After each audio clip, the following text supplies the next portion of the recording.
Good morning students. आज हम लोग फिजियोलॉजी में स्टार्ट करेंगे ascent of SAP part second, यानी रसारोहण का पार्ट सेकंड स्टार्ट करेंगे।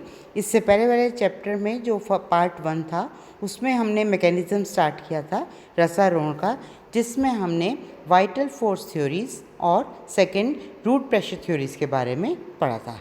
लास्ट जो मैकेनिज्म में हम पढ़ेंगे फिजिकल फोर्स थ्योरीज, हिंदी में कहते हैं भौतिक बल सिद्धांत। तो भौतिक बल सिद्धांत के अनुसार जो रसारोहण है उसमें भौतिक बलों रसारोहण जो है भौतिक बलों द्वारा संपन्न होता है, न कि जीवित कोशिकाओं द्वारा। फर्स्ट जो सिद्धांत है वो है कैपिलरी थ्योरी। कैपिलरी आप जानते हो, जैसे ही केमिस्ट्री में आपने देखा था सक्रिय नलिकाएं होती हैं, तो पौधों में वाहिकाएं तथा वाहिनिकाएं कोशिका यानी कैपिलरी की तरह कार्य करती हैं। संक्रिय नलिकाओं के पृष्ठ तनाव के कारण जल ऊपर चढ़ता है, इस क्रिया को हम कैपिलरिटी कहते हैं। बोहेम के अनुसार जाइलम वाहिकाओं में जल कैपिलरी एक्शन द्वारा ऊपर चढ़ता है। तो ये तो हुई आपकी कैपिलरी थ्योरी। अब इस कैपिलरी थ्योरी के जो ऑब्जेक्शंस यानी आपत्तियां हैं कि कैपिलरी थ्योरी के लिए नली पतली और खुली होनी चाहिए, जबकि वाहिकीय तत्वों में खुली सतह का सदैव अभाव होता है। ये पहला ऑब्जेक्शन। सेकंड ऑब्जेक्शन जो है कैपिलरी थ्योरी के लिए नली का एक सिरा जल के सीधे संपर्क में होना चाहिए, परंतु मृदा जल सीधे वाहिकाओं के संपर्क में नहीं होता। तो ये हुई कैपिलरी थ्योरी और उसके ऑब्जेक्शन। सेकंड थ्योरी है इम्बिबिशन थ्योरी, हिंदी में कहेंगे अंतःशोषण सिद्धांत। और इस सिद्धांत के अनुसार सैक्स ने दिया था, और सैक्स के अनुसार जल ट्रैकिड्स तथा वेसल्स की मोटी भित्तियों से अंतःशोषण यानी इम्बिबिशन क्रिया द्वारा ऊपर चढ़ता है, क्योंकि इनकी भित्ति में कोलाइडी कण उपस्थित होते हैं। तो मेन जो है इम्बिबिशन थ्योरी में जल जो है इम्बिबिशन फिनोमिनन के द्वारा ऊपर चढ़ता है। तो इस इम्बिबिशन थ्योरी की जो आपत्तियां हैं वो हैं, पहली कि ये प्रमाणित हो चुका है कि जल का परिवहन वाहिकाओं तथा वाहिनिकाओं की गुहा से आता है, भित्ति से नहीं। दूसरा ऑब्जेक्शन जो है इम्बिबिशन द्वारा रसारोहण कम व बहुत धीमी गति से संभव है, जो पौधों की वास्तविक दर से कई 100 गुना कम होता है। तो ये तो हुए इम्बिबिशन थ्योरी के ऑब्जेक्शन। थर्ड थ्योरी है एटमॉस्फेरिक प्रेशर थ्योरी, यानी वायुमंडलीय दाब सिद्धांत, जिस थ्योरी के अनुसार जो एटमॉस्फेरिक प्रेशर है वो रिस्पॉन्सिबल होता है रसारोहण के लिए। तो पादपों में वायवीय भागों से ट्रांसपीरेशन के फलस्वरूप पत्तियों व शाखाओं में वायुमंडलीय दाब में कमी आ जाती है, जिसकी वजह से जल नीचे से ऊपर को परिवहन करता है, यानी एटमॉस्फेरिक प्रेशर जो है रिस्पॉन्सिबल है पानी रूट से शूट तक चढ़ने के लिए जो है। और नेक्स्ट इसकी जो ऑब्जेक्शन है उसमें जो है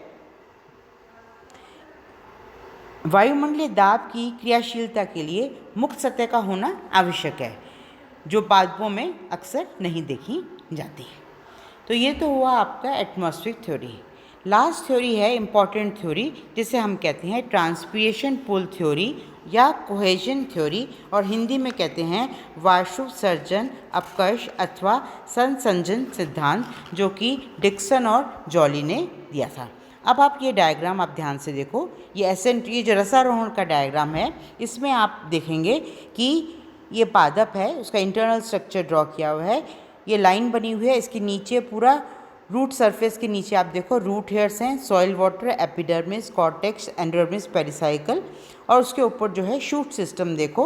और आप देखो इसमें मेन चीज़ आप देखो कि कंडक्टिंग सिस्टम जो है जाइलम जो है नीचे से ऊपर की तरफ पूरे रूट से लेके तने से होते हुए पत्तियों की तरफ कंटिन्यूस कॉलम है जाइलम का, जो कि पिंक कलर में, पिंक के अंदर जो ब्लैक कलर में आपको कंडक्टिंग सिस्टम ऑफ जाइलम दिखाया गया है। तो ट्रांसपीरेशन पुल थ्योरी के अनुसार जो है एक फर्स्ट पॉइंट जो है जो मैंने नीचे समझा रखा है कि दो चीज़ें हैं, एक तो कोहेजन और एक है एडेशन।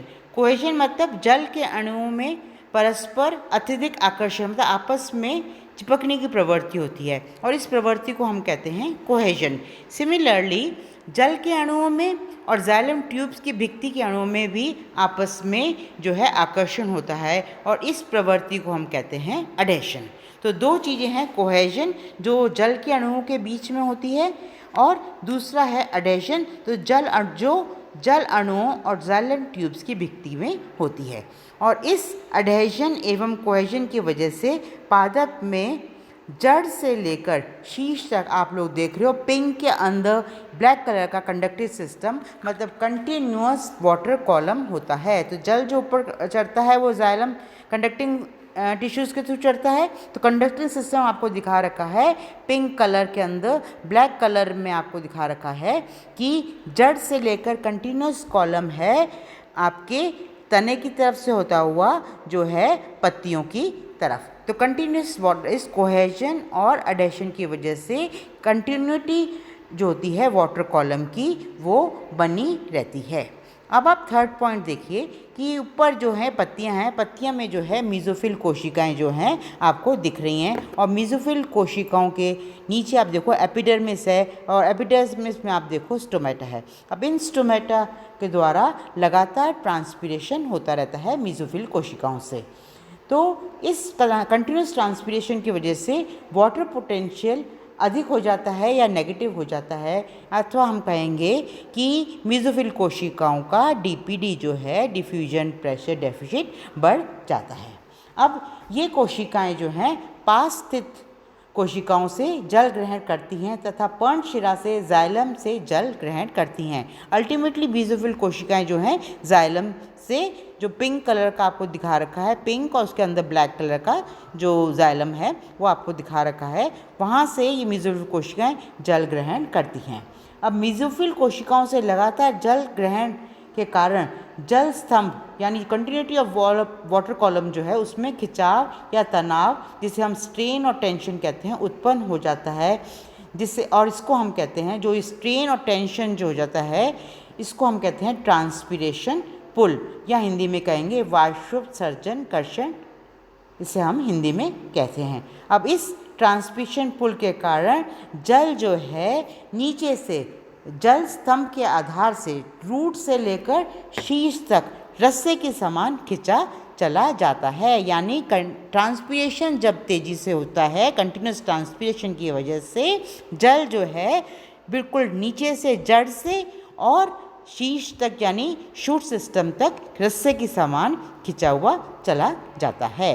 तो इस थ्योरी के अनुसार ट्रांसपीरेशन जो है वो रिस्पॉन्सिबल होता है एसेंट ऑफ सैप के लिए।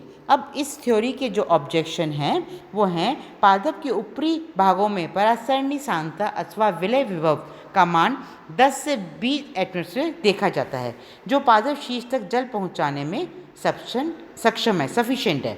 दूसरा देखेंगे किसी भी पेड़ में अगर बहुत जल्दी ट्रांसपीरेशन हो रहा है उसके किसी टहनी में अगर आप कट लगा दोगे, कट के ऊपर कुछ बूंदें अगर पानी की रख दोगे तो वो बूंदें जो हैं तेज़ी से अंदर की तरफ खिंच जाएंगी। ये लक्षण जल स्तंभ में तनाव को प्रदर्शित करता है या ट्रांसपीरेशन पुल को प्रदर्शित करता है। थर्ड जो इसका प्रमाण है वो है जो कि मैकडॉगल ने दिया था और इस प्रमाण के लिए उसने डेंडोग्राम नामक इंस्ट्रूमेंट जो है वो यूज़ किया था।